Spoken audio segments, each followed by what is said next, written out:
Bonjour, une petite vidéo pour ceux qui n'avaient pas pu assister dans de bonnes conditions aux séances de visioconférence.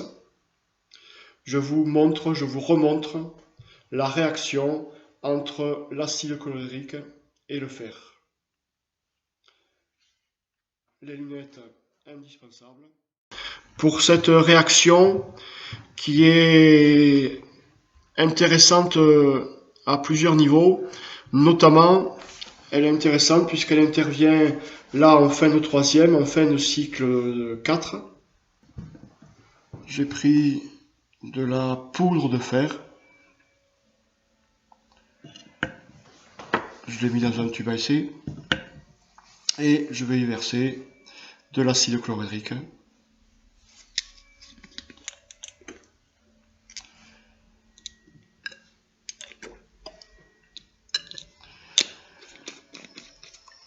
Même si c'est pas très spectaculaire, on se rend compte très vite qu'il y a des bulles.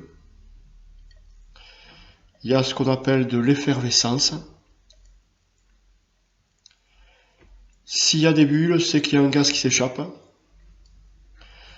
La question, c'est quel est ce gaz qui s'échappe. Pour l'empêcher de s'échapper, je bouche le tube. Et la première des choses à faire, c'est essayer de répondre à la question quel est ce gaz. Pour ça, il faut impérativement regarder les corps que l'on a au départ. Au départ, on a de l'acide chlorhydrique. Qui dit acide dit forcément ion H+. Ça doit être un réflexe à partir de maintenant. Dans l'acide chlorhydrique, comme son nom l'indique, il y a aussi des ions chlorure. Et bien sûr, puisque c'est une solution aqueuse, de l'eau.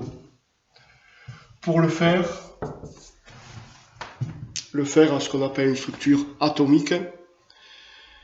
Concrètement, ça veut dire tout simplement que ce sont des atomes de fer simplement et régulièrement empilés les uns contre les autres.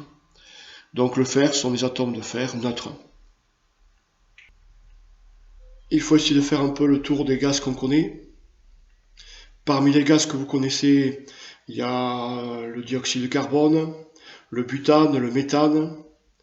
Mais ces gaz-là, on peut très vite les éliminer puisqu'ils comportent tous ces gaz des atomes de carbone. Et des atomes de carbone, si je regarde ce qu'on a au départ, il n'y en a aucun.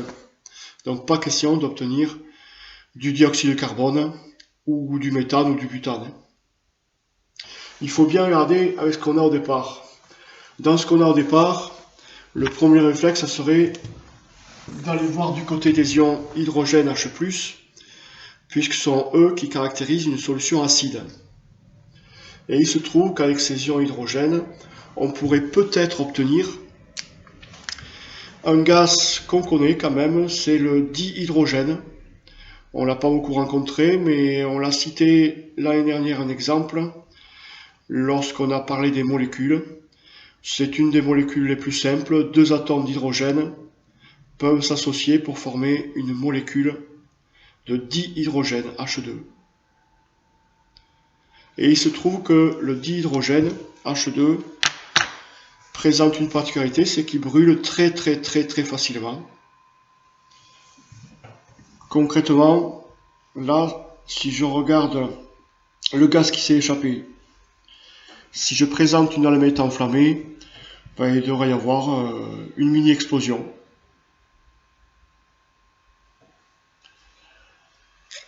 On va essayer.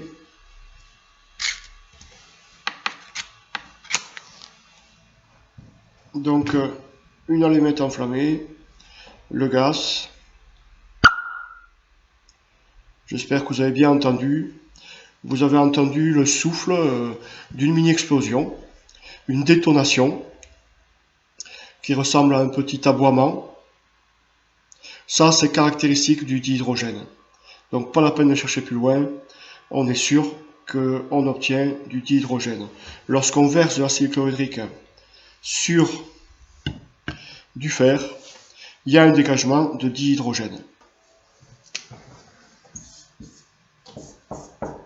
La formule d'hydrogène, c'est H2. La question qu'il faut se poser maintenant, c'est que devient le fer? Que deviennent les atomes de fer? Alors, il en reste encore beaucoup, là.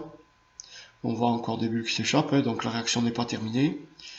Mais quand ce sera fini, que seront devenus les atomes de fer? En fait, ils vont disparaître, le fer va disparaître, les atomes de fer vont disparaître. Mais sous quelle forme on va le retrouver? Si on regarde, si on essaie d'imaginer ce qui s'est passé. Tout ça à partir de l'ion hydrogène. L'ion hydrogène, c'est un atome hydrogène à qui il manque un électron. Et ça fait un déséquilibre. Il va essayer de le retrouver, cet électron. Il ne va pas pouvoir aller le chercher du côté des ions chlorure. L'ion chlorure, il est trop costaud. Et d'ailleurs, l'ion chlorure et l'ion hydrogène sont faits pour s'entendre. Ils passent leur vie ensemble. Par contre, dès que les ions hydrogènes vont apercevoir des atomes de fer, ils vont se précipiter, ils vont l'attaquer, et c'est l'atome de fer qui va se faire voler des électrons. Si l'atome de fer perd des électrons, mais ça peut donner des ions fer, soit Fe2+, soit Fe3+. Et ça, on a vu le moyen de le mettre en évidence avec de la soude. C'est la vidéo que je vous avais envoyée précédemment. Si on verse de la soude dans une solution qui contient des ions fer, on observe soit un précipité vert, verdâtre, vert foncé. Ça, c'est caractéristique des ions Fe2+.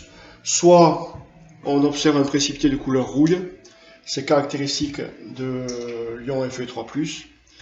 Je ne vais pas le faire là puisque c'est pas terminé, mais il se trouve que si après la réaction, dans la solution qu'on va obtenir, on verse de la soude, on obtient un précipité verdâtre. C'est le signe qu'il y a des ions fer Fe2+. Pas d'ion fer Fe3+. Résultat, si je reviens à ma réaction qui m'intéresse, lorsqu'on verse de l'acide chlorhydrique sur le fer, on obtient un dégagement de dihydrogène, je peux le marquer comme ça d'ailleurs, et aussi des ions fer Fe2+. Si je garde les ions chlorure qui sont toujours là, ils ne sont pas intervenus, ils sont toujours là, à l'arrivée, on aura obtenu une solution de chlorure de fer.